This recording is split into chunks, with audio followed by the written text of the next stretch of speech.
Hello brains! I've been wanting to make a how to work from home video for a while, but I didn't because most of you guys didn't work from home. Well, working or learning from home can be great for ADHD brains. You can sleep in, you can create your own accommodations without having to justify them to anybody, and you can hyper-focus on a project for hours on end without anyone to interrupt you. It can also be really hard for ADHD brains. You can sleep in, you can create your own accommodations without having to justify them to anybody, and you can hyper-focus on a project for hours on end without anyone to interrupt you. Personally, I love working from home because it gives me the freedom and flexibility to work in a way that works for my brain. But it's not exactly easy. Turns out, a lot of what we find restrictive, annoying, or even pointless about work and school actually supports productivity. And losing those supports can make the adjustment to working or learning from home difficult, even for those who prefer it. If the adjustment was unexpected or unwanted, it's especially tough. So to support you through it, I put together a list of the biggest brain benefits we lose when we make that transition, as well as some ideas of how to recreate them. And I teamed up with Danny Donovan, who just started working from home full-time as an ADHD advocate, to illustrate. Literally. Structure. At work, you generally know when you're supposed to be there, when lunch is, and when you get to go home. You know when it's time to get ready and do things like shower and put on pants. Start working from home and showers suddenly seem optional. So do pants. So does work. At school, you know when class starts, and you've probably spent a lot of time staring at the clock waiting for it to end. And there's a class schedule telling you what to do next. This is important for ADHD brains because we're a bit time-blind. We don't have the best sense of how much time has passed. Without structure and clocks everywhere and people telling us when it's time to do the next thing, it's easy for those of us who are time-blind to time slip, get lost in something and have no idea how it's all of a sudden tomorrow.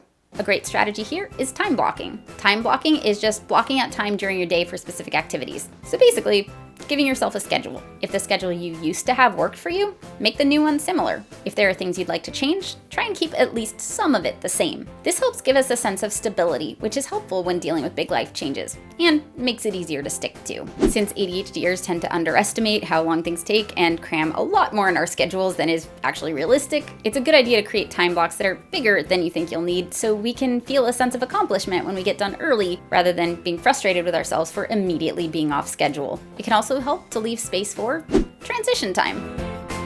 When we drive to work, we get time to mentally transition from what is happening at home to what's happening at work. So even if we didn't want to go to work, by the time we get there, we're usually ready to be there. When we walk across campus, our brains get a chance to process, decompress, and start gearing up for the next class. There's transition time at lunch, transition time after a meeting. We don't really think about it, but that transition time is helpful. And it's important for ADHD brains because set shifting, or switching between tasks, is one of the things impaired with ADHD. Without transition time, we often get mentally stuck and have trouble switching to the next task, which is what tends to happen at home. At home, we often don't give ourselves time to mentally transition. We have this unrealistic notion that we'll just wake up and go sit at a desk for 8 hours straight. In my experience, the only time that happens is when I'm deep in hyperfocus, in which case it's hard to transition out of it. One way to make transitions easier is to create rituals to help us switch between tasks. My ritual for transitioning out of work is walking my dog. This gives my brain a chance to let go of whatever it was spinning on at work, decompress, and be ready to be present at home. If you're used to a long drive to work helping you clear your head, try meditating. If you usually start your day by checking your schedule and making coffee while you complain about having to do everything around the office, do it at home too. After a virtual meeting, get up and stretch. Stare out the window. Go pet the dog. Do some things at work that aren't productive, because actually, they are. They're transitions. Accountability. In school, you hand in assignments, in person, and you get a sense of accomplishment. At work, your boss comes by and checks on you, in person. It feels good when you get to show them what you've done. If you show up late or aren't doing your work, someone knows. At home, no one knows if you showed up to your desk late and spent half the day playing Borderlands, except maybe the person you live with, who I would argue is not the person you want making sure you're doing what you're supposed to do, because that gets uncomfortable really quickly. They live with you. They see everything. Instead, if you can, find a dedicated accountability buddy, someone you meet with on a regular basis to talk about your goals. Danny and I do video chats on Monday mornings to talk about our goals for the week and check in on how we did the last week. We also text each other when we finish things to let each other know we're still on track and send encouraging emojis. Yes, it's annoying to have people check in on your work. It's also necessary. Those of us with executive function challenges need more accountability, not less, if we want to stay on track. Connection. We get a lot of connection at work and school that we may not even think about. At work, we stop and talk with each other at the water cooler. At school, we look for people to sit and have lunch with. These social interactions are important. Without them, we get lonely. Losing touch with work or school friends might be especially hard on extroverts, but even introverts need human contact once in a while. We might get more than we want at the office, but we're likely to get less than we need at home. So it's a good idea to find creative ways to socialize. Do video chats or send video messages instead of text messages. Set alarms for when you'd usually walk to class with someone and give them a call. Get this Chrome extension that lets you watch Netflix together online. Have a virtual lunch or virtual happy hour. Hang out on Discord. Without our built-in opportunities for connection, it's really easy for it to slip off our radar entirely. It's important to nudge it back on. Finally, cues.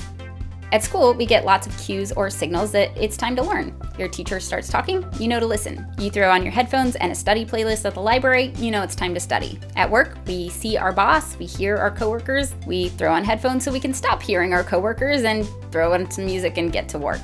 Because we've associated these signals with working, they've become strong cues that it's time to work. When we're at home, most of the cues we get tell us to do other things, like relax, clean up, or take care of the kids, or doggos. So it helps to create clear signals of when it's time to work. The best cues are ones that are already established, like headphones and a playlist. Another great cue is a dedicated workspace. When you're there, it's time to work. Or having a work mousepad and a gaming mousepad. Switching them out creates mental separation between work and play. If getting interrupted is an issue, we can create cues that let others know when we're working and when we can chat. My favorite tip for this came from Brendan Mahan of ADHD Essentials. Get 3 plastic cups, one yellow, one red, one green. Red means I'm working, don't interrupt me. Yellow means I can pause if it's important. And green means it's okay to chat. If you can't leave the house to buy cups right now, you can get creative. We don't need to do all these things to be productive, and we certainly don't need to do all of them at once. It takes time to build up the scaffolding we need to effectively work or learn from home. And it's important to be gentle with ourselves if we're a bit less productive than usual while we do. But the more of them we can stack on top of each other, the easier being productive from home will be. I hope you found this helpful. Please share with anybody you know who's transitioning to working or learning from home. A lot of the stuff that makes things easier for ADHD brains makes things easier for other brains too. Share what works for you in the comments below. Special thanks to Danny Donovan for her brilliant animated illustrations. You can get prints or a free phone background here in our website. And to Palestrina and Steven for being so flexible as I threw them a last-minute curveball and they edited and animated in a totally new style for this one video. I'm really proud of how it turned out. Thank you to my brain board and all Patreon brains for allowing creators like me and Danny to do work like this from home. Like, subscribe, take care of yourselves, and I will see you next video. Bye, brains!